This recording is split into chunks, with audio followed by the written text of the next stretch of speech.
할렐루야. 좋으신 하나님께 여러분과 같은 마음으로 영광을 돌립니다. 예수님 이름으로 여러분 모두를 축복합니다. 하나님의 은혜가 오늘도 반드시 우리 모두에게 함께하기를 원하고 반드시 그렇게 될 것입니다. 여호와는 나의 목자시니 내가 부족함이 없습니다. 고백하며 하루를 사는 귀한 날 되기를 원합니다. 자, 오늘은 88편 말씀을 묵상합니다. 먼저 기도하겠습니다. 영광을 받으실 하나님, 우리 하나님께 영광과 감사를 올려드립니다. 온 마음으로 하나님을 사랑하며 주의 음성 듣기를 사모합니다. 시편의 말씀들을 묵상하고 하나님을 향한 뜨거운 가슴과 사랑으로 하나님께 나아가며 하나님 앞에 살기 원하는 주의 백성들이 여기에 있습니다. 하나님, 우리의 마음과 눈과 귀를 열어 주시며 새 힘을 주시옵소서. 우리 가운데 마음이 상한 자, 병든 자, 곤고한 가운데, 가련한 가운데 참 모든 주의 백성들에게 새 힘을 더하시고 치유되고 회복되는 은혜가 있게 하옵소서. 종을 낮추시고 겸손하게 하시고 오직 말씀에 도구만 되기를 원합니다. 예수님의 이름으로 사모하며 기도합니다. 아멘. 자, 89편을 1절부터 18절까지 읽어보시고요. 이제 가급적이면 오늘부터 한 장씩 이렇게 나가려고 합니다. 지금 동계 새벽 기도가 방학에 들어갔죠. 그러나 우리의 기도는 방학이 없습니다. 집에서 시간을 정하시고 이 영상을 말씀을 듣고 기도하시면 되겠습니다. 자, 여러분, 이제 이 말씀을 우리가 묵상할 터인데 말씀을 전하면서 구절을 보겠습니다. 여러분들은 꼭 이 부분을 1절부터 끝까지 묵상하시면 됩니다. 특별히 88편은 질병 중에 당한 고통을 이야기합니다. 여러분 가운데 병드신 분들, 또 여러분 주변에 병든 분들이 있다면 이 말씀대로 회복되는 은혜가 있기를 원합니다. 자, 여러분, 이 고난이 먼저 이 질병의 고난이 얼마나 심각한가를 시편 기자가 어떻게 표현하고 있는지 잘 보십시오. 3절 말씀을 보면 무릇 나의 영혼에는 재난이 가득하며 나의 생명은 수월에 가까워 싸우니. 병이 중하고 그 고통이 너무 컸기 때문에 마치 재난 가득한 가운데 있는 것 같고 내 영혼은 지옥을 경험하는 것과 같다라는 겁니다. 저도 아파본 적도 있고 특히 요즘은 독감, 코로나 이런 많은 고통들이 있죠. 저는 환자 신방을 많이 해봤는데 참 고통 중에 있는 분들을 많이 보고 울기도 많이 했습니다. 또 하나님의 놀라운 치유가 많은 분들에게 나타나는 경우도 많이 봤습니다. 설교를 통해서 제가 간증을 많이 했죠. 여러분, 이처럼 이와 같은 고통이 있을 수 있습니다.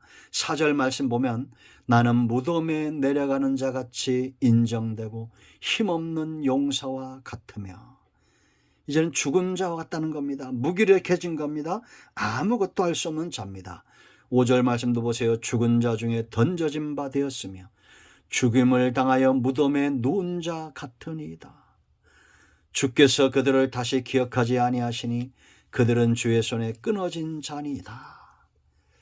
마치 죽은 자 같고 주님의 손에 끊어진 것 같고 기도에도 응답이 없는 것 같고 이런 고통 중에 우리가 처할 수 있죠. 그런데 이러한 고난으로 인해서 이 시편 기자가 체험하는 것이 뭡니까? 하나님을 더 가까이 하게 됐다는 겁니다. 여러분, 제가 얼마 전에 말씀드렸지만 고난이 주는 유익이 있습니다. 우리를 신앙 가운데 보호하는 거예요.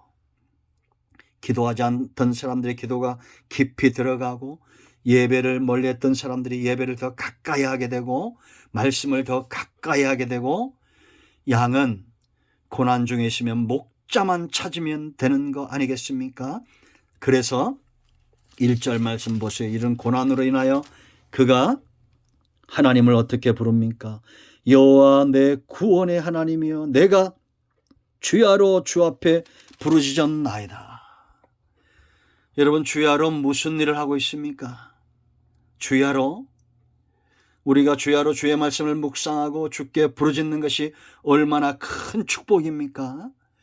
우리가 병들기 전에, 문제가 일어나기 전에 주야로 주의 말씀을 묵상하는 자, 시냇가에 심겨진 나무와 같은 자, 의인의 반열에 인정되고 드는 자가 되기를 축복합니다. 그런데 이런 문제가 생길 때 하나님을 가까이 하게 됐다. 하나님을 여호와 나의 하나님으로, 내 구원의 하나님으로 의지하게 되었다라는 겁니다. 9절 말씀도 보세요, 여러분. 곤란으로 말미암아 내 눈이 쇠약하였나이다. 병들었다는 거죠. 여호와여, 내가 매일 주를 부르며 주를 향하여 나의 두 손을 들었나이다. 지금 이 질병과 고난이 이 시인을 더 하나님 앞에 서게 하고 그 영성이 깊어지게 하고, 기도는 뭐라 했습니까? 항복하는 것, 두 손 드는 거라고 말했죠. 여러분, 출애굽기 17장 8절 이하에서 그때에 그럽니다. 8절에 이때가 언제입니까? 생수가 터진 때, 반석이 터져 생수 성령의 역사죠. 그때 아말렉 육성입니다. 에서의 후손들, 영성과 육성은 부딪히게 돼 있어요. 성령의 역사하면 육성이 반드시 전쟁을 걸어옵니다. 아말렉이 전쟁을 걸어오죠. 그때 모세가 한 일이 뭡니까? 손을 드는 겁니다. 산 꼭대기에 올라가서 하나님 앞에 손을 드는 것, 항복하는 겁니다. 고난 때문에 여러분들이 하나님께 항복하고 있다면 감사한 겁니다. 우리가 질병뿐만 아니라 물질적 어려움, 여러 가지 재난들을 만날 때 도끼를 품고, 여러분 죄송합니다, 이를 바득바득 갈면서 하나님이 어디 있냐고 그러지 마세요. 말은 그렇게 하지 않아도 믿어도 별 볼 일 없다는 식의 삶을 살지 마세요. 양은 절대 그렇게 살지 않습니다. 그건 이리의 삶이고 이리의 몫입니다. 13절도 보세요, 여러분. 그가 이 고난으로 인해 어떻게 말합니까? 여호와여, 오직 내가 주께 부르짖었사오니 아침에 나의 기도가 주의 앞에 이르리이다. 이제는 여러분, 구원의 하나님을 부르고 그 하나님께 항복했더니 13절에 이제는 기도의 확신, 내 기도가 아침에 하나님께 이를 것이라는 확신이 있는 겁니다. 그 두 번째, 이가 깨달은 것이 있어요. 이 모든 고난이 하나님께로부터 왔고, 이 내 고난과 질병 가운데 하나님이 일하신다는 것을 깨달은 겁니다. 그러므로 연단이 되는 거예요. 연단이라 붙일 수 있는 겁니다. 6절 보세요, 여러분. 주께서 나를 깊은 웅덩이와 어둡고 음침한 곳에 두셨사오며. 여기 여러분, 웅덩이가, 깊은 웅덩이가 핵심이 아닙니다. 어둡고 음침한 곳이 핵심이 아니에요. 주님이 그곳에 두셨다면 나를 끄집어낼 수 있는 분도 하나님이에요. 여러분, 요셉을 구덩이에 던지신 존재가 어떤 존재입니까? 형들인가요? 아닙니다. 하나님이 요셉을 구덩이에 두시고 보디발의 집에 노예로 팔리게 하시고 억울한 누명을 쓰고 감옥에 가게 하시고, 그러면서 사분합반야로 준비시키는 거죠. 주님이 하고 있다는 겁니다. 7절 보세요, 여러분. 주의 노가 나를 심히 누르시고 주의 모든 파도가 나를 괴롭게 하였나이다. 내가 꼼짝할 수 없는, 옴짝달싹할 수 없는 그런 상태를 하나님이 만드신 거예요, 이게 지금. 주의 진노로. 하나님이 아무에게나 이렇게 합니까? 자기 백성에게 이렇게 하는 거죠. 죄 가운데 빠져있는 자기 백성을 이렇게 옴짝달싹하지 못하게 이제는 두 손 들고 부르짖을 수밖에 없는 상태로 만들어 놓으신 겁니다. 8절 보세요, 여러분. 하나님이 이제는 어떤 일을 행하시겠어요? 주께서 내가 아는 자를 내게서 멀리 떠나게 하시고, 이런 자들이 누구겠어요? 하나님 외에 사람을 보던, 사람을 의지하던 그런 자들을 멀리 이제는 떠나 보내는 겁니다. 여러분, 하나님만 의지해야 됩니다. 사람 너무 의지하지 말고 사람과 너무 깊은 관계 갖지 말고, 물론 우리가 사람들을 사랑하고 복음을 전하고 해야 됩니다. 그러나 세상으로 너무 멀리 가면 안 된다라는 거죠. 여러분, 14절, 15절, 16절 말씀 보세요. 14절 말씀. 여호와여, 어찌하여 나 영혼을 버리시며 어찌하여 주의 얼굴을 내게서 숨기시나이까. 지금 이런 연단 가운데 정말 절박한 것은 이 질병이 아니라 하나님이 자기와 멀어지는 거예요. 이젠 이 관계를 회복하길 원하는 겁니다. 15절 보세요. 내가 어릴 적부터 고난을 당하여 죽게 되어 싸우며 주께서 두렵게 하실 때 당황하였나이다. 이 모든 원인, 내가 이렇게 된 것들 가운데 하나님의 역사하심이 있다고 인정하는 거예요. 16절, 주의 진노가 내게 넘치고 주의 두려움이 나를 끌었나이다.